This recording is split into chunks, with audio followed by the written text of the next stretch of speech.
Hey, welcome to Doteki Martial Arts. Yeah, we're gonna talk about. I guess I get a little bit less nervous holding something in my hand. Introductory lesson. We're gonna talk about some kicks today, which is in Japanese it's geri, which is kicks, and so we're gonna go over some. There's 5 primary kicks that Uechi-Ryu karate uses.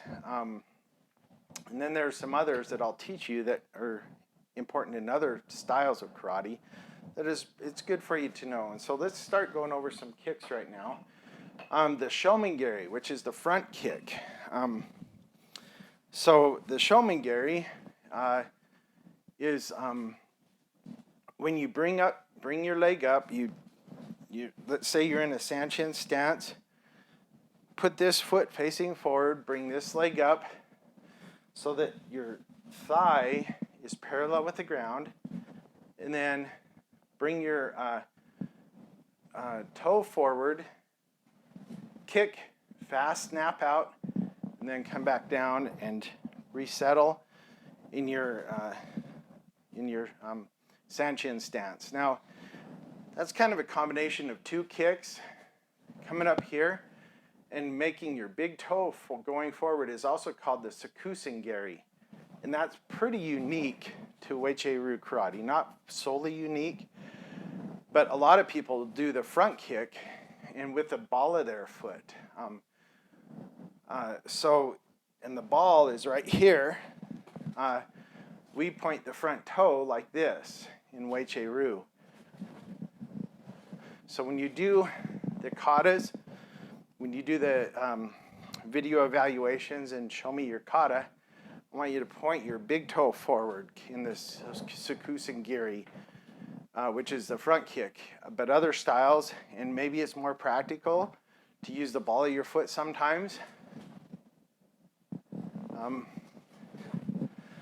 what you want to do is bring this parallel and then snap out and back down. But it should all be eventually just kind of one fluid motion.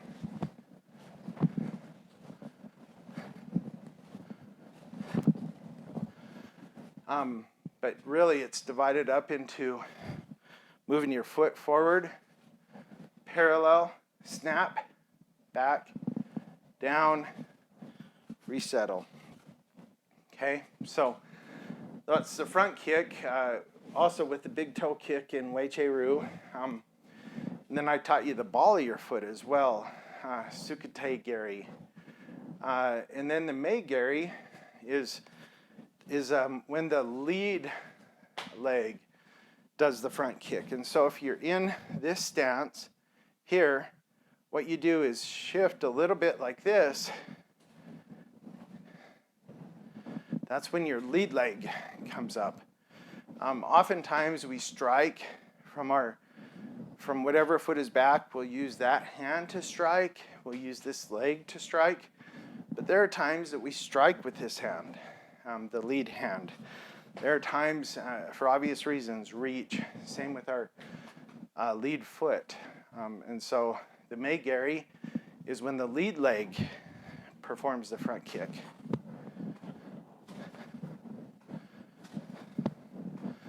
Like that. Sukute-gari is a side kick. And now the thing that's unique about this, of course, it's going to the side. But you hit with the edge of your foot. So instead of your big toe or the ball of your foot, you hit with the edge. If there's somebody right over here at a 45-degree angle from me, you come up. You don't come up quite as high as you would for a front kick. But you come up and then strike out this way and hit with the edge of your foot. And it's going to vary. You can do this with both feet, the rear foot as well. It's going to be more at a 90-degree angle from me. Boom. So you bring it up not quite parallel with the ground. Strike and back down. Okay, so that's called the sukute-gari, which is a side kick. There's a few other kicks you probably should know about. The roundhouse kick, which is the Moashi-giri, which is where you actually shift your kick with this foot. You shift your front leg and come around. And that was a really bad form there. You come around and come at a round angle to somebody. With Uechi-Ryu, most of the kicks are going to be belly button or lower. Tae Kwon Do is kicking all over the place, heads and shoulders, knees and toes, and we just kick knees and toes and belly buttons and groin. So yeah, it's the belly button and lower typically. The higher up you get, your kicks can reach further. There's value and benefit in Tae Kwon Do and kicking that high. But you also make yourself more unstable, and it's the recover time is quite a bit longer with a kick. And so that's why I think Uechi-Ryu sticks primarily with the lower kicks, quicker recovery time, more stability, you're able to get to a stable stance quicker. So back kick is when you want to hit with the heel of your foot, typically. Sometimes what you want to do is go like this, and you bend forward just a little bit. Then as you kick out, your front of your body is going to go down too, so that you almost make a board. Come up here, kick out, and down. So that's a back kick. Not a lot of back kicks in Uechi-Ryu, and there's benefit of that. Catching somebody by surprise is one of the big ones. It's really hard, unless you practice it a lot, to be really to hit your target with that. So if you're going to work on that on your own, because there's not a lot of testing involved for your belts here with that, I would work first on precision and then on speed, and then on power too. But precision is going to be the most, because if you're not right, then you're going to throw yourself off with that back kick. And then a jump kick, Tobi-geri, is we don't see that in Uechi-Ryu really, because if we talk about kicks making us unstable, all of us leaves the ground. Of course, if I've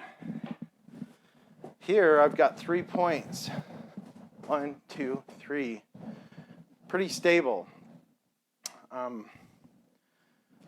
2 points, still pretty stable because I have so much practice in life walking this way. 1 point, not so stable. Jumping up, no stability at all. We all remember the Karate Kid movie where he goes into that crane stance and he kicks up, and I'm not even going to try because I'd put myself in the hospital. But that's one kind of jumping kick. There are other kinds where you just go like that. Flexibility is important in Uechi-Ryu, but because we don't do the high kicks, flexibility looks a little bit different with this style of karate than others. I still encourage you to stretch. You need to be flexible, not just with your arm stretch, but with your body going around, arms and legs. Anyway, there you go. Those are the kicks. There's the 5 kind of major kicks. The ball of your feet, the big toe, the front kick, and then the lead kick with your front leg. And then the side kick, which is with the side of your foot, kind of the knife edge kick. So those are the ones that are really important for you to know. And again, put those together in combinations with strikes, with your stances and blocks, and you'll be on your way to doing what Dotekai is all about, which is teaching you to think in the moment and having many different skills available to you to use at any given time.